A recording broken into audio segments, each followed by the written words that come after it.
O Sublime Peregrino, capítulo 7. Bom, eu iniciarei hoje este capítulo ainda me reportando ao assunto do capítulo anterior para uma nota. Então vamos ler aqui no capítulo 6, em relação ao capítulo 6. Ramatiz pede para ver a obra do País da Luz, dele mesmo, né? Aliás, não, é uma psicografia do Fernando de Lacerda, capítulo 4, primeiro volume, né?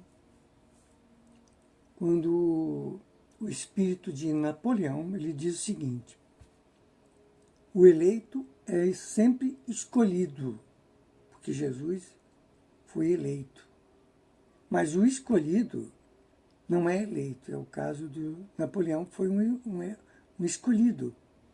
O eleito foi escolhido por Deus para fazer o bem pelo bem. O escolhido pode ser para fazer o bem pelo mal. O eleito foi Jesus. Eu, no caso de Napoleão, fui escolhido. Nesta comunicação, Napoleão compara sua existência turbulenta e ambiciosa com a missão terna e pacífica do Mestre Jesus. Então vamos agora à primeira pergunta de hoje, do capítulo 7, do livro O Sublime Peregrino, de Ramatiz. O Espírito Ramatiz, né? Então vamos à pergunta. Se Jesus não era um sedicioso, como pôde ser enquadrado sobre as leis romanas, em cuja época se puniam os rebeldes e os criminosos pela crucificação? Então responde Ramatiz. O sacerdócio judaico conseguiu arquitetar provas materiais e testemunhos, comprados, claro, né, contra Jesus, entre os próprios seguidores e a turba que o aplaudira a sua entrada em Jerusalém, conseguindo incriminá-lo como sedicioso junto a Pôncio Pilatos, procurador de Roma, na Judéia. Prenderam-no a conta de um maléfico, ou melhor, a conta de um malfeitor comum, malgrado ele só ter lutado com as armas da ternura, da bondade e do amor. Mas os verdadeiros motivos da crucificação, cujo holocausto o Mestre Jesus aceitou sem qualquer protesto, exige um capítulo especial a ser compilado nesta obra. Então nós vamos ver lá na frente, né? Na verdade, Jesus aceitou porque era uma missão. Mas vamos lá. Segunda pergunta. A fim de Jesus de Nazaré, mestre e supremo governante do planeta Terra, conseguir baixar a Terra e encarnar entre nós, claro, que ele não encarnou com um corpo humano igual ao nosso, o corpo dele é um corpo fluídico.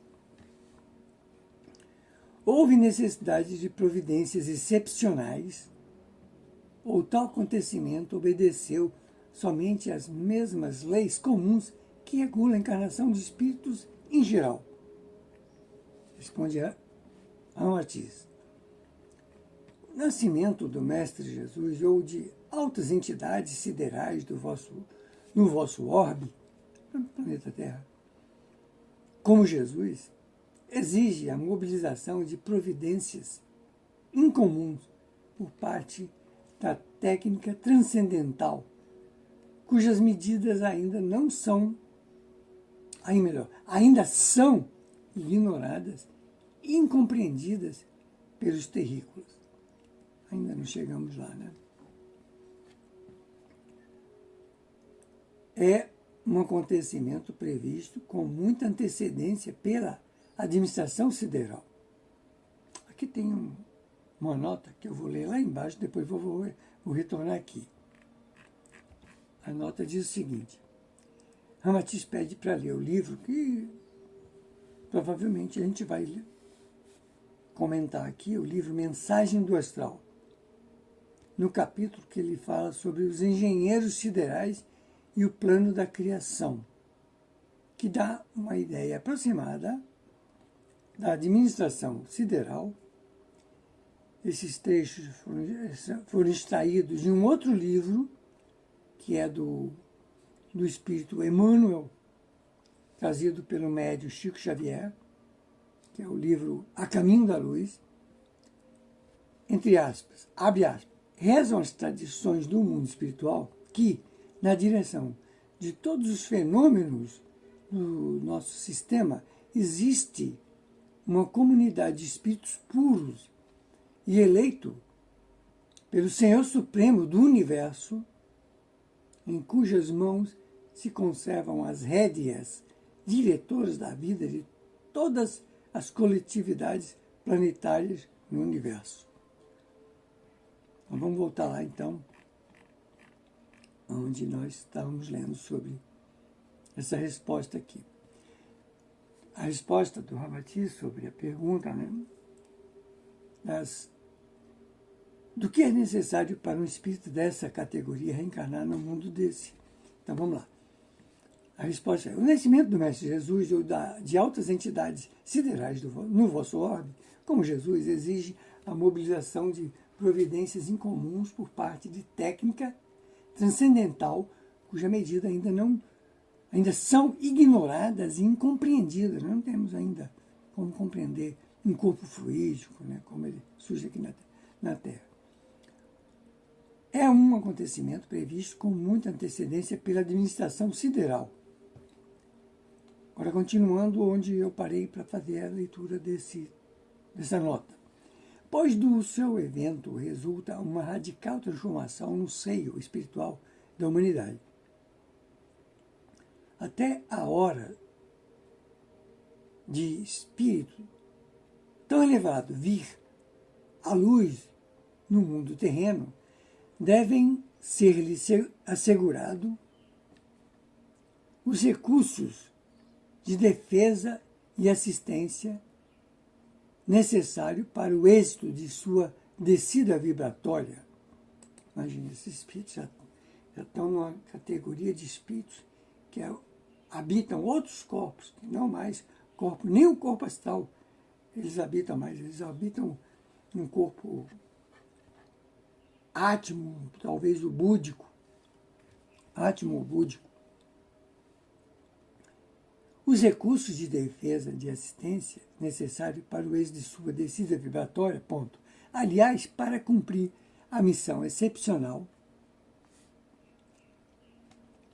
vou fazer um concertinho rápido aqui.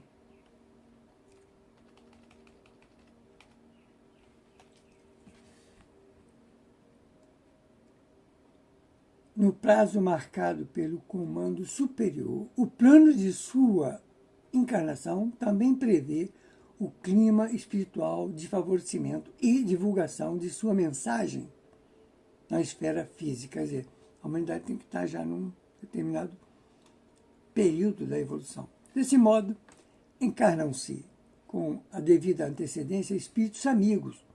Tá? Ele não vem sozinho.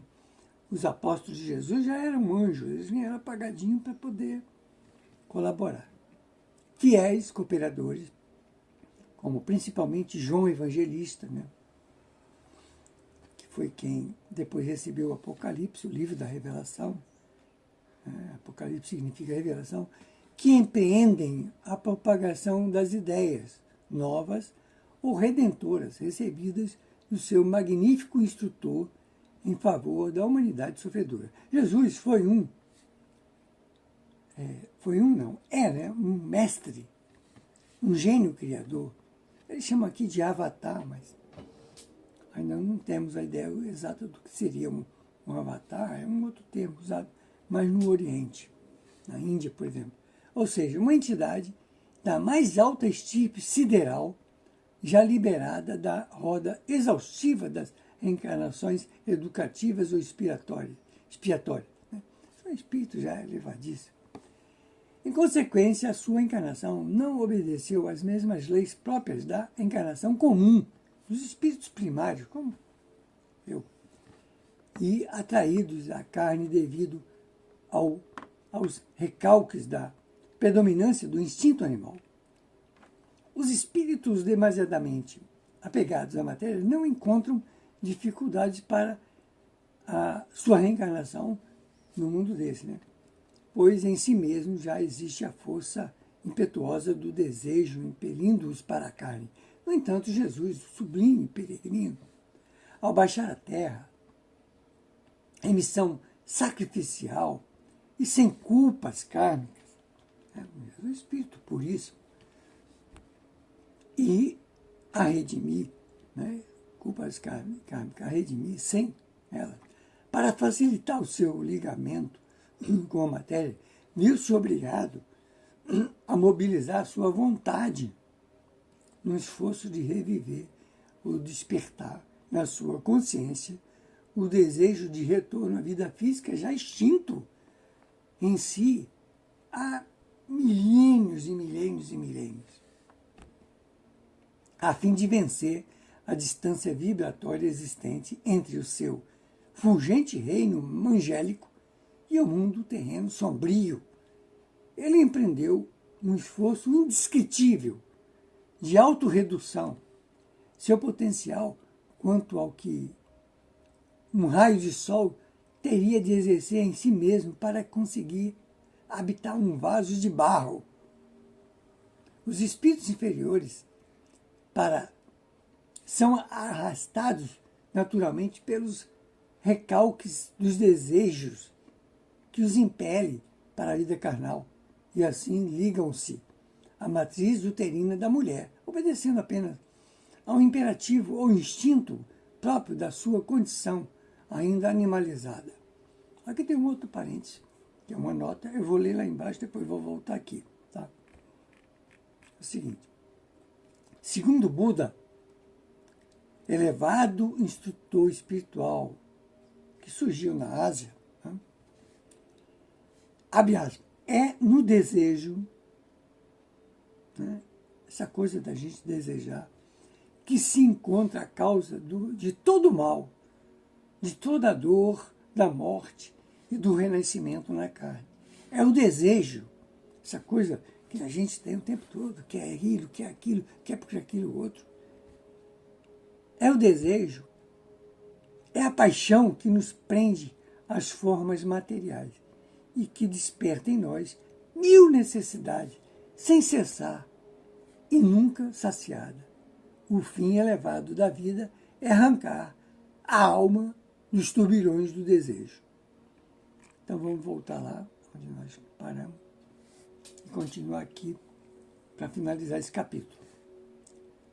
Em tal circunstância, os técnicos siderais limitam-se a vigiar o fenômeno genético da natureza. Trata-se de encarnações que obedecem aos moldes primitivos das vidas inferiores, cujos espíritos compõem a massa inexpressiva ou inexpressivas da humanidade terrena. Mesmo depois de desencarnados, mal dão conta de sua situação porque ainda vivem os desejos, as emoções e os impulsos da vida psíquica rudimentar. Sem dúvida, o Senhor não os esquece no seu programa evolutivo, orientando-os também, no caso de Jesus, tratava-se de uma entidade emancipada no seio do sistema solar. Uma consciência de alta espiritualidade que não podia reajustar-se facilmente à genética humana, tendo se desvencilhado há milhares e milhares e milhares de anos, ou milhões, muito tempo, dos liames tecidos pelas energias dos planos intermediários entre si, a crosta terráquea. Ele precisava de longo prazo para, na sua descida, atravessar as faixas ou zonas decrescentes dos planos de que já se havia libertado. E então, para alcançar a matéria na sua expressão mais rude, teve que de submeter-se a um processo de abaixamento vibratório perispiritual, né? De modo a ajustar-se ao metabolismo biológico de um corpo carnal fluídico. Jesus não poderia ligar-se de súbito às substâncias grosseiras da carne, antes que a ciência divina lhe proporcionasse o ensejo favorável e as providências indispensáveis para uma graduação de ajuste à frequência comum da Terra. Imagine, em relação ao nosso ano Terra, Jesus passou mais de séculos trabalhando a sua descida vibratória. Porque, imagine, um espírito que está milhões de anos à nossa frente, ter que voltar a um mundo desse. Imagine, Jesus, ele criou o planeta Terra. Imagine quanta ciência ele não domina. Claro que ele não é um totalitarista. Ele usou também o trabalho de outros espíritos, engenheiros siderais, para ajudar na construção de tudo isso. Imagine que a gente não conhece nada ainda sobre o que existe nos oceanos desse planeta. Nós não sabemos. Já estamos buscando vida em outros mundos. A gente não resolveu o problema da ganância aqui na Terra, da distribuição da vida aqui na Terra, da faculdade do bem-estar. A gente ainda não divide isso com a humanidade. Existem miseráveis, paupérrimos e homens que acumulam fortunas incalculáveis e não se saciam. Nós não resolvemos ainda esses problemas. Né? Ainda temos o capitalismo como um instrumento terrível ainda a ser. Né? Pior o comunismo, né, dos homens, porque, na verdade, o comunismo divino é outro aspecto que o homem não tem ideia ainda de como ele funciona. Ele funciona dentro de princípios como a meritoriedade. Né? Só um homem aqui na Terra, depois de Jesus, né, claro, conseguiu verbalizar isso, como Rui Barbosa, né, ele falou que a medida da equidade vou falar com minhas palavras, é dar a cada um, né, aquilo que ele merece, à medida que se diferencia dos outros, quer dizer, que busca pelo esforço próprio melhorar o seu conhecimento, a sua vida intelectual e humana. Né? Ele falou com outras palavras. Estou falando aqui com minhas palavras. Mas ficamos aqui, esse é o capítulo sublime, o Sublime Peregrino, capítulo 7.